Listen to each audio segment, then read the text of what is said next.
बार बार बुखार आ रहा है, वायरल ठीक होने के बाद भी शरीर में कमज़ोरी बनी हुई है और डेंगू, मलेरिया और टाइफाइड होने के बाद भी शरीर पहले की तरह रिकवर नहीं हो रहा है। तो आज मैं आपके लिए लाई हूँ एक ऐसी आयुर्वेदिक औषधि जिसका उपयोग करने से आपको अपने शरीर को रिकवर करने में बहुत हेल्प मिलती है। देखिए, इसकी सबसे ख़ास बात क्या है कि यदि आपको ये सिर्फ आपके बुखार कम करने पर ही नहीं, बल्कि बुखार होने के बाद जो शरीर में अंदरूनी कमज़ोरी रह जाती है उस पर भी काम करती है।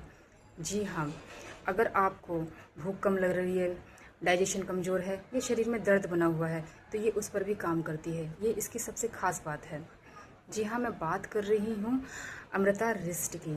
ये एक ऐसी क्लासिकल आयुर्वेदिक फॉर्मुलेशन है जिसका वर्णन भैषज रत्नावली आयुर्वेदिक ग्रंथों में किया गया है। इसमें गिलोय, दशमूल जैसी कई आयुर्वेदिक जड़ी बूटियाँ होती हैं जिन्हें आयुर्वेद में इम्यूनिटी और रिकवरी सपोर्ट के लिए बहुत महत्वपूर्ण माना गया है। अक्सर लोग बताते हैं कि वायरल या फीवर ठीक होने के बाद भी उनकी कमज़ोरी बनी रहती है, जैसे कि शरीर में उनको हल्का बुखार हमेशा महसूस होता है, भूख नहीं लगती है या शरीर भी दर्द करता है। ऐसे समय में आयुर्वेद सिर्फ सिम्टम नहीं, रिकवरी पर भी ध्यान देता है। इसके उपयोग से आपको बीमारी के बाद कमज़ोरी में सहायता मिल सकती है, एनर्जी बहुत बेहतर महसूस फील हो सकती है, आपका डाइजेशन बेटर हो सकता है, शरीर दर्द और हैवीनेस में आपको राहत फील हो सकती है और इम्यूनिटी सपोर्ट भी मिलता है। अब सबसे महत्वपूर्ण बात कि कुछ वैद्य रोग की स्थिति के अनुसार भी अमृता रिस्ट को दूसरी औषधियों के साथ भी देते हैं, जैसे कि महासुदर्शन चूर्ण। ये पुराने बुखार की स्थिति में दिया जाता है।